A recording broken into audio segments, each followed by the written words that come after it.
탁구장 고인물과 투표의 공통점. 탁구장 고인물과 투표는 얼핏 아무 상관이 없어 보인다. 하나는 작은 체육관 안의 문제이고, 하나는 나라 전체의 문제다. 그런데 이상하게도 구조는 닮아 있다. 탁구장에서는 자주 나오는 사람, 말이 큰 사람, 오래 있던 사람이 분위기를 잡는다. 사회에서는 투표하는 사람, 조직된 사람, 꾸준히 참여하는 사람이 방향을 잡는다.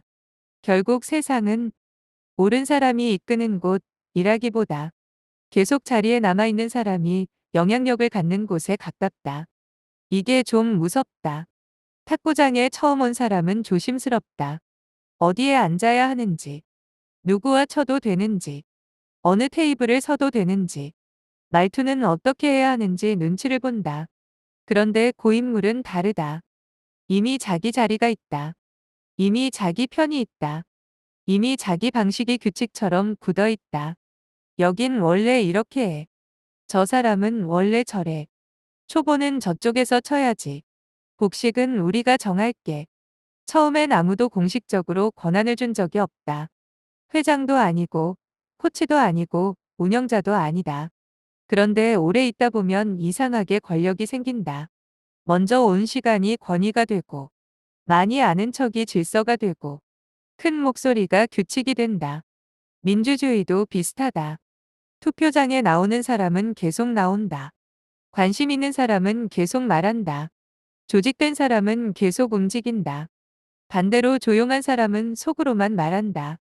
정치인들 다 똑같지. 내가 한 표 던진다고 뭐가 바뀌나. 어차피 세상은 그대로야. 그 말이 틀렸다고만은 못한다. 실망도 이유가 있고, 체념도 상처에서 나온다. 하지만 문제는 그 다음이다. 내가 빠진 자리는 비워지는 게 아니라 누군가가 대신 차지한다. 탁구장에서 내가 아무 말도 안 하면 늘 말 많은 사람이 복식 파트너를 정한다. 선거에서 내가 투표하지 않으면 늘 투표하는 사람이 사회의 방향을 정한다. 이건 감정의 문제가 아니라 구조의 문제다. 탁구장 고인물이 가장 강해지는 순간은 실력이 좋아서가 아니다. 사람들이 귀찮아서 침묵할 때다. 괜히 말하면 불편해지니까. 그냥 넘어가자. 나는 운동만 하러 왔으니까. 저 사람은 원래 저러니까. 이 침묵이 쌓이면 한 사람의 버릇이 문화가 된다. 무례한 말이 농담이 되고, 편 가르기가 전통이 되고, 초보를 무시하는 태도가 분위기가 된다. 정치도 마찬가지다. 극단적인 사람은 원래 존재한다. 이기적인 사람도 원래 존재한다. 자기 이익만 보는 집단도 원래 존재한다. 문제는 그들이 있다는 게 아니다.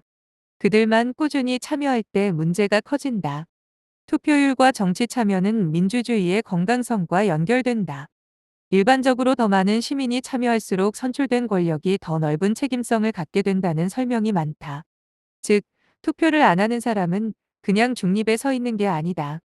본인은 중립이라고 생각하지만 결과적으로는 이미 움직이는 사람들에게 힘을 넘겨주는 것이 된다. 탁구장에서도 그렇다. 나는 누구 편도 아니야. 좋은 말이다.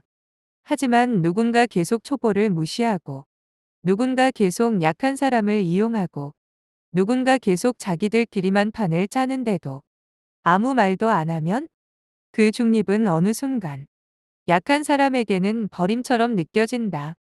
고인물의 특징은 하나다. 자기가 고인물인 줄 모른다. 그는 말한다. 나는 그냥 오래 다녔을 뿐이야. 나는 분위기 좋게 하려는 거야. 나는 초보들 알려주는 거야.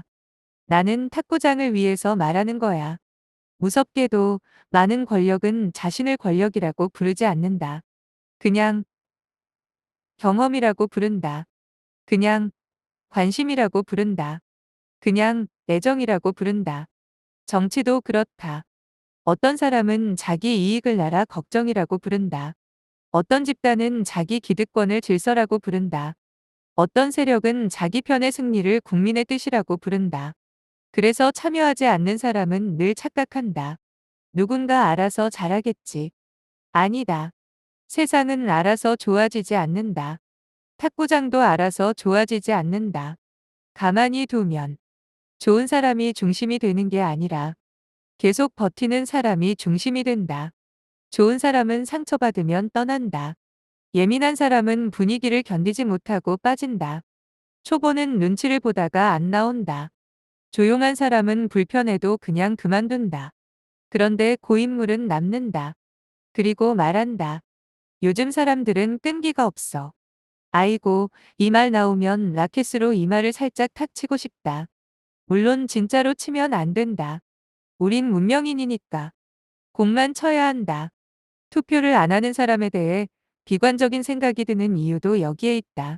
그 사람이 단순히 하루 투표장에 안 간 것이 아니라 자기가 사는 세계에 대해 책임의 일부를 내려놓은 것처럼 보이기 때문이다. 물론 모든 비투표자를 비난할 수는 없다. 삶이 너무 힘들어서 정치까지 신경 쓸 여력이 없는 사람도 있다. 정치에 크게 실망해서 마음이 다친 사람도 있다. 누굴 뽑아야 할지 몰라서 멈춘 사람도 있다. 그런 사람에게 무작정 "왜 투표 안 해?" 라고 몰아붙이는 건 조금 얄팍하다. 하지만 그럼에도 불구하고 나는 이런 생각이 든다. 세상이 마음에 안 들수록 더 참여해야 한다. 탁구장이 마음에 안 들면 안 나가는 것도 방법이다. 하지만 계속 그 탁구장에 다닐 거라면 최소한 자기 자리는 지켜야 한다. 복식조 편성이 이상하면 말해야 하고, 초보를 무시하면 막아야 하고, 특정 사람만 계속 유리한 판을 만들면 그건 좀 아닌 것 같습니다라고 해야 한다. 투표도 마찬가지다. 완벽한 후보가 없어서 투표를 안 한다는 말은 어느 정도 이해된다. 하지만 세상에 완벽한 후보는 거의 없다. 탁구장에 완벽한 파트너 없는 것처럼 내 공 다 받아주고 실수해도 웃어주고 끝나고 커피까지 사주는 파트너? 있으면 그분은 사람이 아니라 탁구 요정이다. 현실에서는 늘 선택해야 한다. 더 나은 쪽, 덜 위험한 쪽, 조금이라도 앞으로 갈 가능성이 있는 쪽, 최소한 최악을 막을 수 있는 쪽. 민주주의는 천국을 고르는 제도가 아니다. 지옥으로 가는 속도를 늦추는 장치일 때도 많다. 탁구장에서 고인물이 무서운 이유는 그 사람이 탁구를 오래 쳐서가 아니다. 오래 친 사람 중에는 정말 좋은 사람도 많다. 초보를 기다려주고 상대의 리듬을 맞춰주고 이기는 것보다 함께 치는 즐거움을 아는 사람도 있다. 문제는 오래 있음이 아니라 오래 있으면서도 자신을 돌아보지 않는 태도다. 정치도 그렇다. 투표를 오래 했다고 다 성숙한 시민은 아니다. 늘 투표한다고 무조건 훌륭한 사람도 아니다. 하지만 참여하지 않으면 자기 생각을 현실에 반영할 기회조차 사라진다. 탁구에서 공을 안 치면서 "왜 내 실력이 안 늘지?" 라고 말할 수 없는 것처럼 사회에서도 아무 선택을 하지 않으면서 "왜 세상이 내 뜻대로 안 가지?" 라고 말하기는 어렵다. 조금 냉정하게 말하면 참여하지 않는 사람의 불만은 힘이 약하다. 그 불만이 틀려서가 아니다. 현실에 닿지 않았기 때문이다. 마음속 분노는 뜨겁지만 투표함에 들어가지 않은 분노는 숫자가 되지 않는다. 정치가 가장 잘 알아듣는 언어는 한숨이 아니라 표다. 탁구장 고인물과 투표의 가장 큰 공통점은 이것이다. 공간은 비워두면 누군가가 차지한다. 탁구장의 분위기도 그렇고 사회의 방향도 그렇다.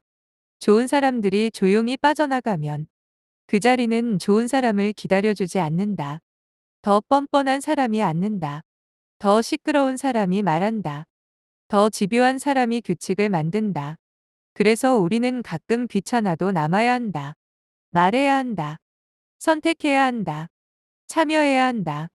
탁구장에서는 초보가 편하게 올 수 있는 분위기를 만들기 위해, 사회에서는 평범한 사람이 무시당하지 않는 방향을 만들기 위해 결국 투표는 대단한 영웅 행위가 아니다. 아주 작고 귀찮은 그러나 필요한 몸짓이다. 탁구로 치면 이런 것이다. 공 하나를 끝까지 본다. 발을 한 번 더 움직인다. 라켓을 대충 내밀지 않는다. 내 차례의 공은 내가 책임진다. 그 작은 책임들이 쌓였어. 경기의 흐름이 바뀐다. 사회도 그렇다. 한 표가 세상을 단번에 뒤집지는 못한다. 하지만 한 표를 포기하는 사람이 많아지면 세상은 아주 쉽게 엉뚱한 사람들의 손에 넘어간다. 탁구장에서 고인물이 싫다면 좋은 사람들이 더 오래 남아야 한다. 정치가 싫다면 정치를 싫어하는 사람들까지도 투표장에는 가야 한다. 왜냐하면 세상은 좋아하는 사람만의 것이 아니라 살아가는 사람 모두의 것이기 때문이다. 그리고 내가 사는 세상에 대해 아무 공도 치지 않고 경기 결과만 욕하는 건 솔직히 말해 조금 비겁하다. 공은 왔다. 내 앞에 떨어졌다. 이제 넘길지 말지는 내 몫이다.